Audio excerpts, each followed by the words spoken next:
Ну вот мы уже в Гурзуфе. Через 5 минут начнется экскурсия в дом-музей Чехова.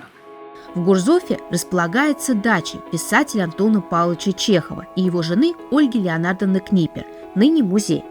Антон Павлович болел туберкулезом, и врачи порекомендовали ему сменить климат на более сухой. Так он перебрался в Крым. Этот домик был его тайным уголком, о котором знали немногие. Здесь он мог скрыться от гостей и поклонников, погрузившись в творчество.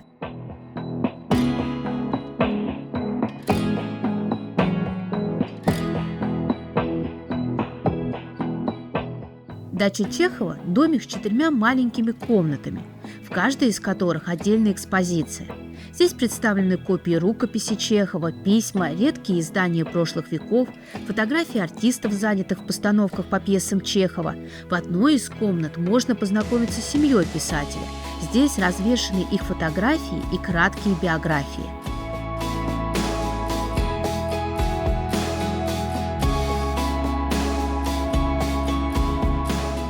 Перед входом в комнаты веранда со столом.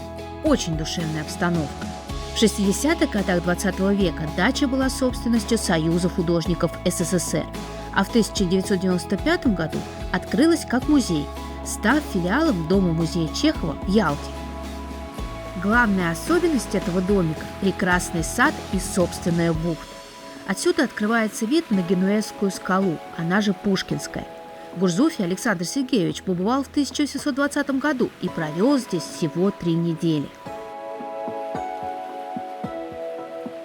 Также вдали вы увидите один из символов Гурзуфа – скалы-близнецы Адалары. Даже сегодня виды, которые открываются с территории дачи Чехова, впечатляют, а внизу, на скалистом пляже, можно увидеть отдыхающих. Сад Чехова небольшой, в нем царит вечная весна, все цветет и пахнет. Здесь до сих пор растут 3 пальмы, которые Чехов посадил в честь завершения пьесы «Три сестры». Бамбук, можжевельник, а в память о Чехове над садом возвышается кипарис, посаженный Ольгой Книпер в 1904 году. Гурзуф называют поселком котиков, говорят, здесь их очень много.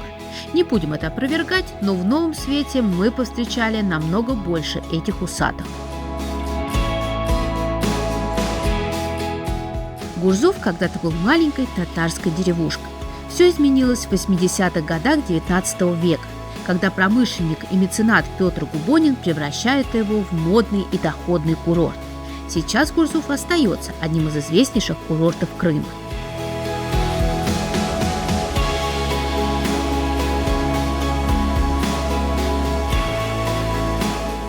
Центральная улица поселка пешеходная.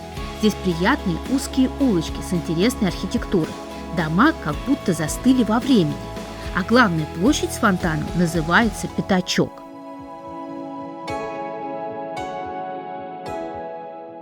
В память о разрушенной в 1930-х годах святыне был построен в 2007 году Свято-Успенский собор.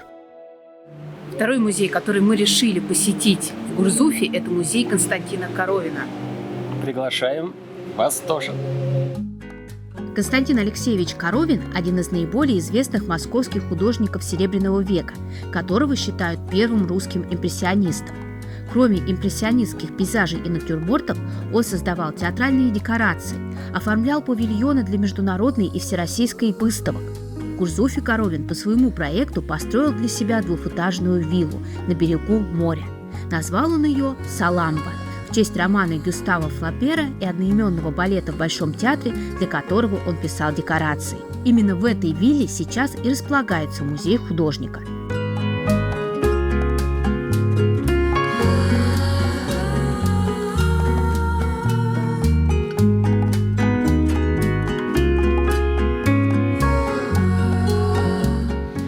Мы сейчас побывали в музее Константина Коровина. Это частный музей, который принадлежит семье Жигуновых актеров. Знаете, да, такой Сергей Жигунов?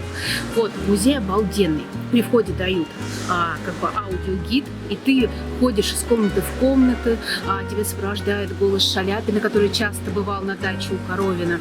В общем, великолепное впечатление. Очень понравился музей, советую.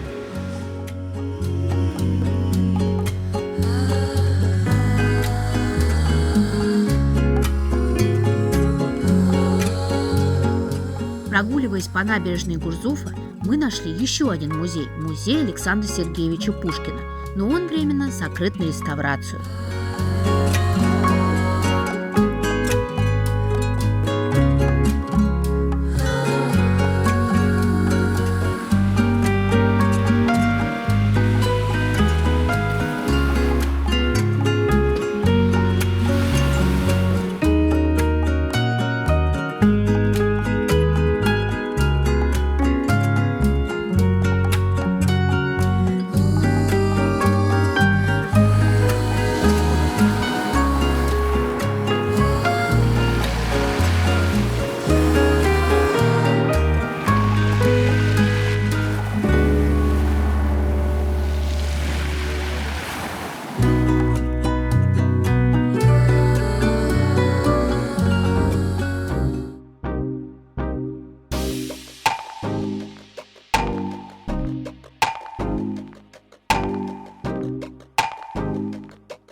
Еще одно место, которое нас заинтересовало в Гурзуфе, это смотровая площадка на горе Болгатура.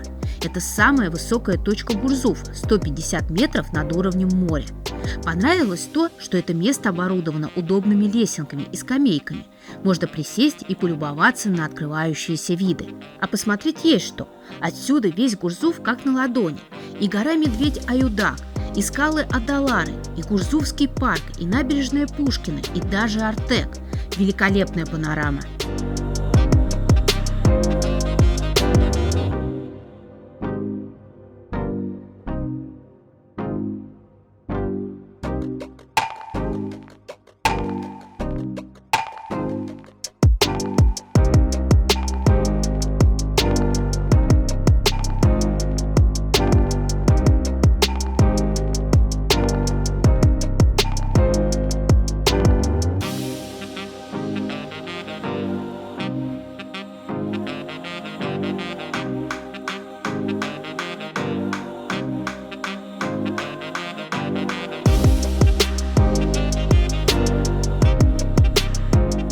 Ну вот такой был Гурзуф. Мы провели здесь целый день. Нам понравилось. Мы посмотрели все, что хотели. Довольны. Едем дальше.